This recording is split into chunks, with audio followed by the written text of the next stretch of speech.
नमस्कार ड्राइवर भाइयों, आप सबका स्वागत है मेरे ड्राइव भारत बेंच चैनल पे। आज मैं आप लोगों के लिए लेकर आया हूं कि भारत बेंच गाड़ी को कैसे चलाएं और उसमें एक्सीलेटर कैसे यूज़ करें, गियर चेंज करते वक्त अपने इंजन का आरपीएम क्या होना चाहिए, और ये सारी चीज़ें मैं आज आपको बताऊंगा अपने BS6 गाड़ी के अंदर। तो मैं अभी बैठा हूं भारत बेंच की 5532 गाड़ी के अंदर, जिसका मैं ओवरव्यू आपको दिखा देता हूं कैसी ये गाड़ी होती है। और उसके बाद अपन उसके सीट पे बैठेंगे और गियर चेंज करने का आपको मैं तरीका बताऊंगा, कैसे गियर चेंज करें, कितने आरपीएम में चेंज करें।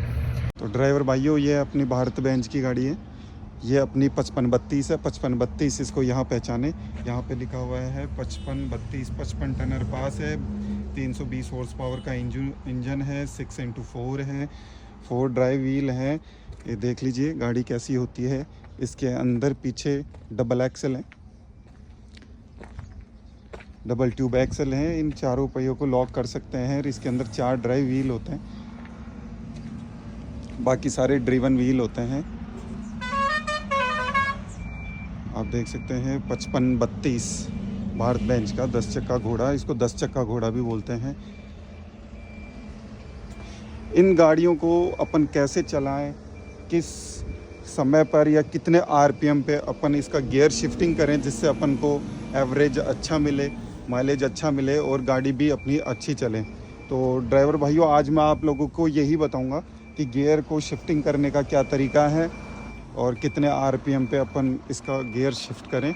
तो चलो अंदर बैठते हैं और गाड़ी को स्टार्ट करके और मैं आपको क्लस्टर के बारे में कुछ दिखाता हूँ। सब कुछ इंडिकेशन उसी के अंदर है, बस आपको पहचानने की और रीड करने की ज़रूरत है। भारत बेंच गाड़ी आज के टाइम पे ऐसी आ चुकी है, अपन इसको अगर इसके बारे में अवेयर नहीं है या एजुकेटेड नहीं है तो अपन इसको नहीं चला पाएंगे। एजुकेटेड दैट मीन्स गाड़ी के बारे में आपको नॉलेज होना चाहिए, वो आपका एजुकेशन है ट्रक्स के बारे में। तो चलो बैठते हैं सीट पे और देखते हैं क्या है क्या नहीं। तो अपन भारत बेंच की इस गाड़ी में बैठ चुके हैं। ये इसका INS है। इसका अभी गाड़ी स्टार्ट नहीं है, मैं अभी गाड़ी स्टार्ट करूँगा और इसका आइडल आरपीएम देखेंगे कितने का रहता है। इसके अंदर अपने OM 926 LA इंजन है, जिसका भी फायरिंग ऑर्डर 15, 36, 24 होता है।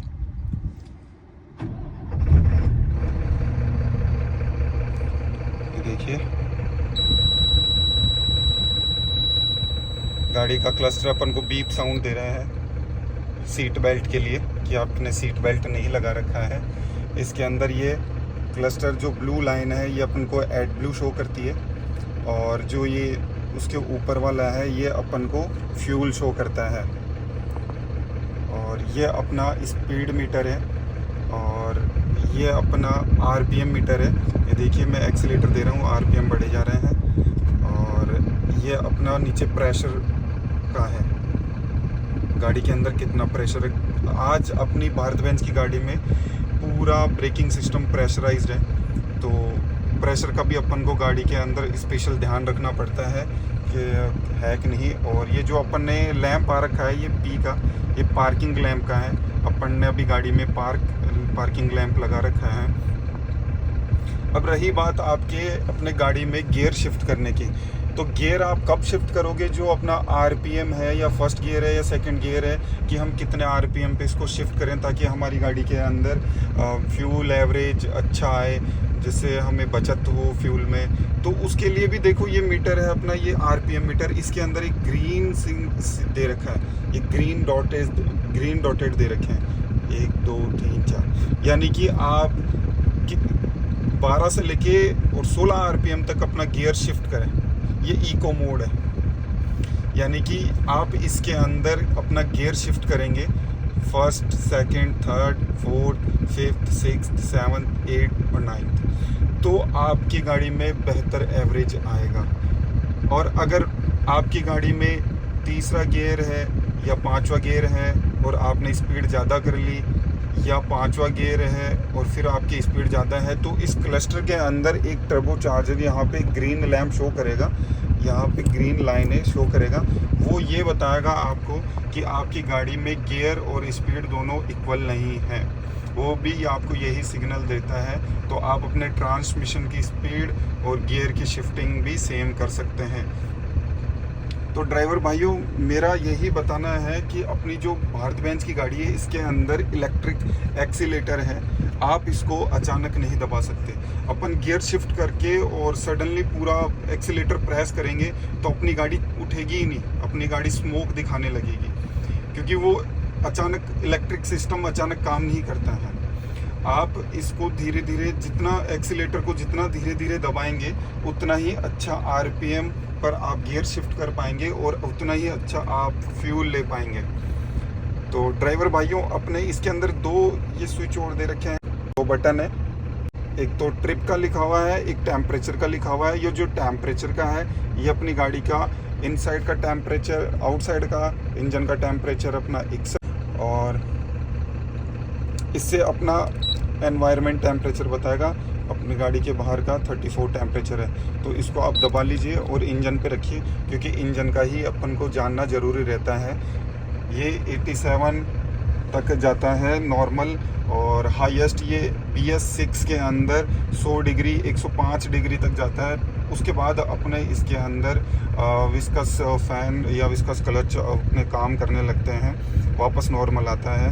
वैसे विस्कस जो है अपना 95 डिग्री टेम्परेचर क्रॉस होते ही वर्क करने लगता है और अपना टेम्परेचर इंजन का डाउन कर देता है। तो ड्राइवर भाइयों, आज मैंने आपको यही बताया है कि गाड़ी का गियर कैसे शिफ्ट करें। ये आपकी गाड़ी में अच्छा फ्यूल लाएगा, अच्छा एवरेज लाएगा, जिससे आप और आपके मालिक की जेब आमदनी बढ़ेगी, खर्चा कम होगा। और इसमें स्पेशल ध्यान रखें रीजनरेशन का। रीजनरेशन के लिए भी इसके अंदर गाड़ी में ये बता रखा है कि क्या लैंप किस वजह से आता है, किस वजह से नहीं आता। आपके जो गाड़ी है, गाड़ी के यहाँ पे एक ये देखिए पोस्टर लगा हुआ है, इसके अंदर सारे लैंप दे रखे हैं। फर्स्ट जो ग्रीन आएगा वो रीजनरेशन इन प्रोग्रेस होगा। तो एग्जॉस्ट टेम्परेचर आपका बढ़ जाएगा, आरपीएम आपका बढ़ जाएगा, और इसको आप कंप्लीट होने दें। आप इसको बीच में रोके नहीं। अगर आप इसको रोकेंगे तो अपना एग्जॉस्ट का सूट लोड हो जाएगा SCR के अंदर, और अपन इसको सूट लोड होने के बाद गाड़ी का पिकअप थोड़ा सा डाउन आएगा। पिकअप डाउन आने के बाद अपना एवरेज भी डाउन आ सकता है। येलो लैंप है, येलो लैंप के अंदर एक तीर का निशान दे रखा है। ये शो करेगा कि आपने रीजनरेशन रोक दिया है, स्टॉप कर दिया है। उसके बाद तीसरा लैंप है। तीसरा लैंप आपको ये शो करेगा, येलो वाला, कि आपका DPF Chowk level is high हो गया। आपका जो DPF फिल्टर है वो चौक हो गया है, उसमें सूट लोड हो गया है, वो ब्लिंक करेगा। आप उसको क्लीन करवाएं मैनुअली एक्टिवेट करके। मैनुअली एक्टिवेट आप कहाँ से करोगे? यहाँ पे अपन को एक स्विच दे रखा है, ये ना, इसको आप 5 या 6 सेकंड, 3 सेकंड ऊपर दबा के रखोगे, अपने इंजन का आरपीएम बढ़ जाएगा। इंजन का आरपीएम बढ़ने के साथ ही अपना रीजनरेशन स्टार्ट हो जाएगा और ग्रीन लैंप आ जाएगा।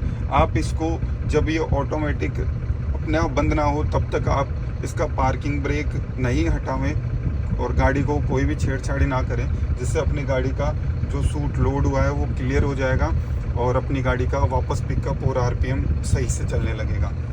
तो ड्राइवर भाइयों, इसके अंदर एक और फंक्शन दिया है, यहाँ पे इको मोड दिया है। ये देखिए यहाँ पे पावर और इको। ये पावर और इको इसीलिए दे रखा है कि आप जब कोई चढ़ाई आए या पहाड़ी इलाका है तो आप इसको पावर के अंदर ले लीजिए, और नॉर्मल हाईवे आए तो आप इसको इको में चलाइए।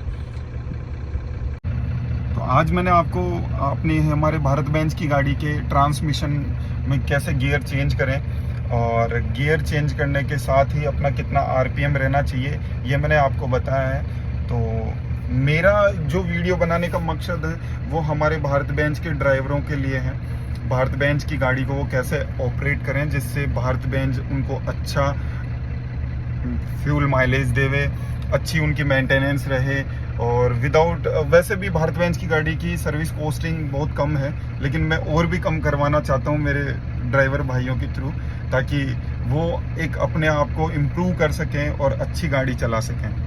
तो ड्राइवर भाइयों, अगर आपको मेरा ये वीडियो अच्छा लगा हो या और भी आपको कुछ जानना हो तो आप मेरे चैनल को सब्सक्राइब कर सकते हैं। मैं आपको ज़रूर उसके अंदर बताऊंगा कि अपने गाड़ी की मेंटेनेंस कैसे रखें और अपन कैसे पहले ही पहचाने कि हमारी गाड़ी में ये खर्चा आने वाला है और किस वजह से आने वाला है। छोटी चीज़ों को सही करके बड़ी चीज़ों का अपन फ़ायदा या उनका नुकसान होने से बचा सकते हैं।